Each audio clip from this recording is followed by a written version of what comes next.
What is going on, you guys? Welcome back to the channel. Now today we are actually going to be doing our maintenance on the GT350. The only maintenance that we really have to do is just the oil change. I already did the air filter and whatnot on it, and it only has 25,000 miles on it. So there's a plane crossing, hold up. So yeah, basically we already have the vehicle jacked up and everything. I started to go take off the wheel, and I'll explain that in a second why. But the car is jacked up, so we are good to go. Now, the reasoning why I'm taking off the wheel is because taking off the wheel apparently allows more access to the oil filter on this vehicle. So we're gonna go ahead and take off the wheel and see what happens with that, basically.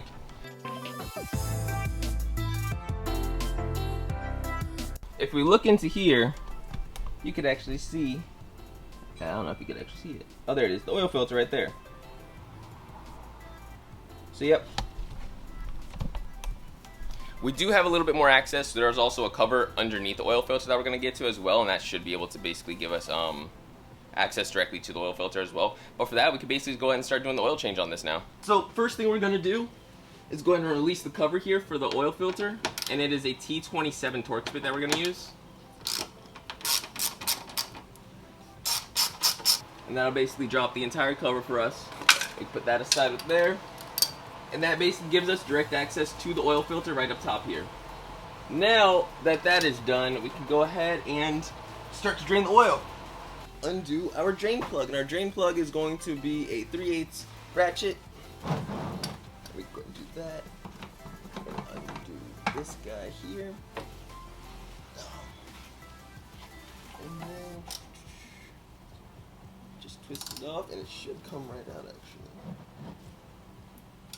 And there it goes.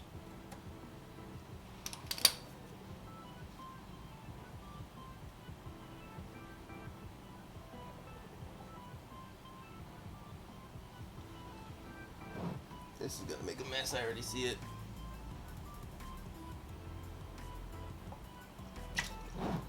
Yep, called it.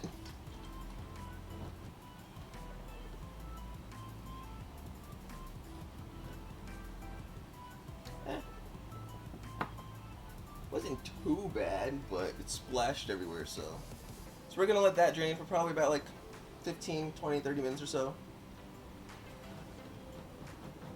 Then once that finishes up, we can go ahead and get the oil filter out.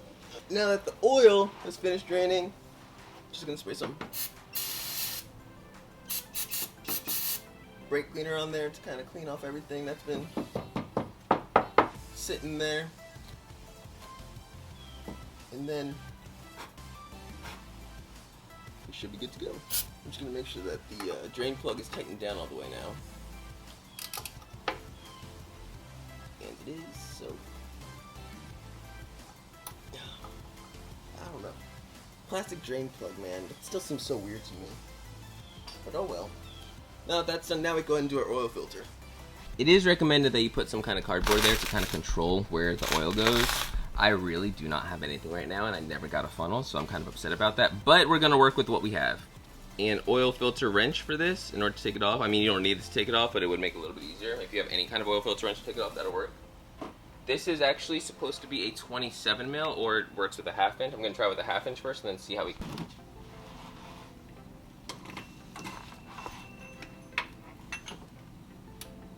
Oh wow, that actually worked perfectly.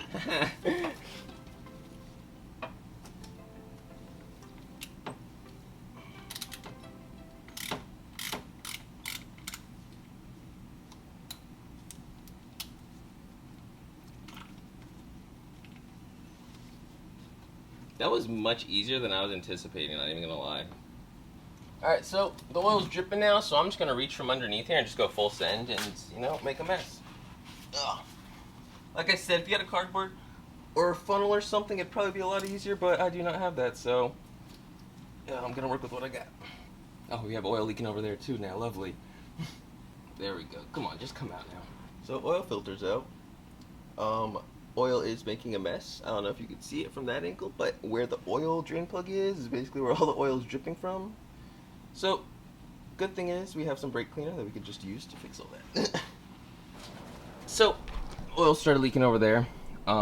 It's basically leaking from the top of the drain pan there. I could actually see it there. It's gonna be an easy cleanup at least, but like I said, if you have like a funnel or something, that would definitely that would definitely help you out a lot more.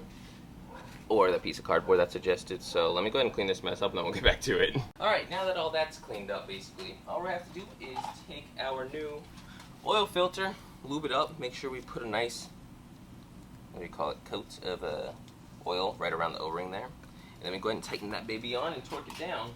Put some oil in it. Now all we're going to do is take our pinky, dip some in there, and just put a nice coat right around the oil filter here. Don't be afraid to put too much on it. You know, just like that TikTok, don't be shy, put some more. There we go. Got a nice seal around that there. Just gonna clean up our finger. And the easy part now, just putting in the oil filter. Once you get in now, we could torque it down. The first thing we're gonna do is just put it on. I actually have, so from right here, actually going in between, I have a perfect shot at it. So I'm actually just gonna do it from right here. Now that that's on, we are just going to tighten it by hand for right now, and then we can go ahead and get our torque wrench, and it's anywhere from 16 to 18 foot-pounds. So we have our torque wrench right there. There we go. So now we can just get our oil filter wrench off, and that baby is not coming off anytime soon, I know that. Now that's done, we're just going to clean off all the excess oil that's underneath here, any runoff. We're using Mobile 5W50.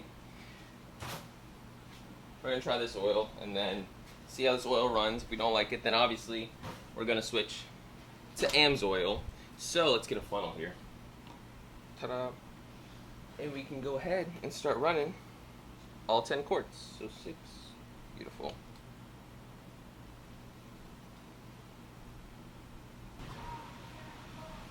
Alright, so the oil's filled up, and then all we have to do now is basically just run it for a couple seconds and check the oil. Dipstick is hidden all the way out there, as you can see. So let's go ahead and run it for a few seconds just to see what's going on. Oil level is good to go, and now my oil change is done, and that was the longest oil change I have ever had to do.